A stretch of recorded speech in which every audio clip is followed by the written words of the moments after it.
Hello friends, अगर आप उत्तर प्रदेश के अंदर आरओ एआरओ मतलब समीक्षा अधिकारी और सहायक समीक्षा अधिकारी भर्ती के विज्ञापन का इंतजार कर रहे हैं तो फाइनली आप सबके लिए बड़ी खुशखबरी सामने निकल करके आ चुकी है। उत्तर प्रदेश लोक सेवा आयोग के द्वारा आरओ एआरओ की वैकेंसीज के विज्ञापन की ऑफिशियल घोषणा कर दी है, जिसका ऑफिशियल नोटिफिकेशन जो है वो जारी कर दिया है। इसी के साथ साथ इसमें आयु सीमा क्या होती है, योग्यता, सिलेबस, एग्जाम डेट के बारे में भी आपको जानकारी मिलेगी। आप लोग वीडियो में लास्ट तक बने रहिएगा और चैनल पर नया हो तो चैनल को भी आप लोग सब्सक्राइब जरूर कर लेना। तो आप यहां पर देखोगे उत्तर प्रदेश लोक सेवा आयोग के द्वारा 28 जुलाई 2023 को एक विज्ञप्ति जारी की गई, जिसमें उत्तर प्रदेश लोक सेवा आयोग के माध्यम से बहुत सारे पद भरे जाने हैं। इनकी वैकेंसी वार जो है वो घोषणा कर दी है। इसका विज्ञापन कब तक जारी होगा यह भी बता दिया है और सारे के सारे विज्ञापन अगस्त माह में ही जारी किए जाएंगे। इसी में इन्होंने महत्वपूर्ण नोट में स्पष्ट कर दिया है, अभ्यर्थियों को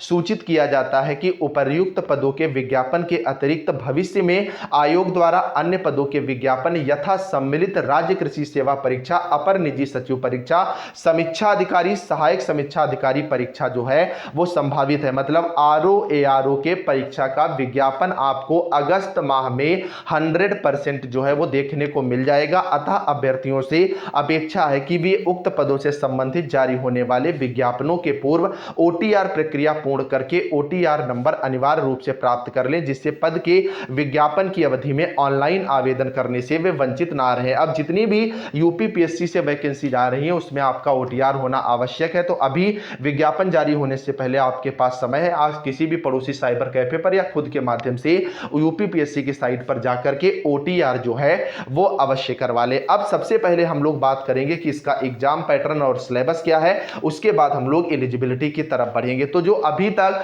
आरओ एआरओ के एग्जाम हुए हैं उनमें जो सिलेबस रहा है, इसमें दो पार्ट में आपका जो प्री का एग्जाम होता है, पेपर आता है। फर्स्ट पेपर इसमें जो होता है वो जनरल स्टडीज का होता है। इसके लिए आपको 2 घंटे का समय दिया जाता है। 140 प्रश्न होते हैं, प्रत्येक प्रश्न 1 नंबर का होता है। वहीं दूसरा पेपर सामान्य हिंदी का होता है। इसके लिए आपको 1 घंटे का समय मिलता है। 60 प्रश्न होते हैं जो कि 60 नंबर के होते हैं और प्री पूरा पेपर आपका जो है ऑब्जेक्टिव माध्यम में होता है। अगर आप बात करोगे जनरल स्टडीज के अंदर आपका सामान्य विज्ञान आता है, भारत का इतिहास, भारतीय राष्ट्रीय आंदोलन मतलब मॉडर्न हिस्ट्री, भारतीय राज्यतंत्र, अर्थव्यवस्था एवं संस्कृति, भारतीय कृषि, वाणिज्य एवं व्यापार, जनसंख्या का इसमें एक अलग टॉपिक होता है। तकरीबन 4 से 5 प्रश्न देखे जाते हैं। पर्यावरण एवं नगरीकरण जो कि भारतीय परिप्रेक्ष्य में, विश्व का भूगोल और भारत का भूगोल, और प्राकृतिक संसाधन जहां से सबसे ज्यादा सवाल पूछे जाते हैं। अधुनातन राष्ट्रीय तथा अंतरराष्ट्रीय महत्वपूर्ण जो घटनाक्रम है इनसे संबंधित प्रश्न आते हैं। सामान्य बौद्धिक क्षमता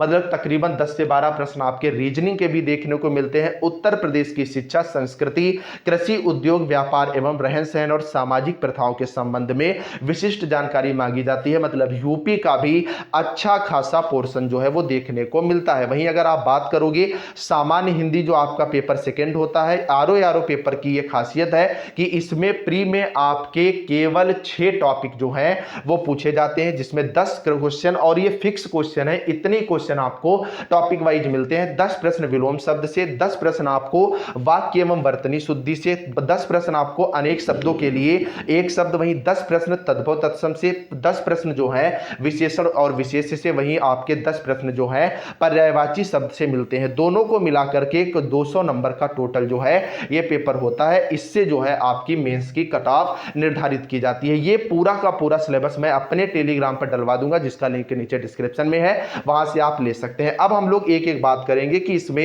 एज क्या होती है। तो एज आपकी 21 से 40 साल के बीच में होनी चाहिए। बाकी कैटेगरी वाइज जो आरक्षण मिलता है, ओबीसी को 3 साल का, एससी एसटी को 5 साल का, वो आरक्षण इसमें जो है वो लागू होता है। बात अगर योग्यता की करोगे तो आपका स्नातक होना आवश्यक है। स्नातक के अंक मायने नहीं रखते हैं। वहीं अगर आप आरओ एआरओ के लिए आवेदन कर रहे हो तो आपके पास केवल स्नातक होना चाहिए, इसके अलावा किसी भी चीज की आवश्यकता नहीं है। लेकिन अगर आप एआरओ मतलब असिस्टेंट के लिए कर रहे हो तो ऐसे में आपके पास ओ लेवल या इसके समकक्ष डिग्री जो है होना आवश्यक है। बाकी सिलेबस के बारे में मैंने पूरा का पूरा डिटेल आपको बता ही दिया है। अगर आप बात करोगे इसका एग्जाम कब तक होगा, तो अगर अगस्त में इसके आवेदन ले लिए जाते हैं तो अक्टूबर से नवंबर के आसपास आपको इसका एग्जाम जो है वो देखने को मिल जाएगा। कुल मिलाकर के मेन बात यह है कि अब आपके पास मोटिव आपके सामने है। मंजिल आपके सामने, लक्ष्य आपके सामने, बस आपको उस पर प्रहार करने की आवश्यकता है। तो आप लोग अब जो है वो तैयारी में जुट जाएं। बाकी की अपडेट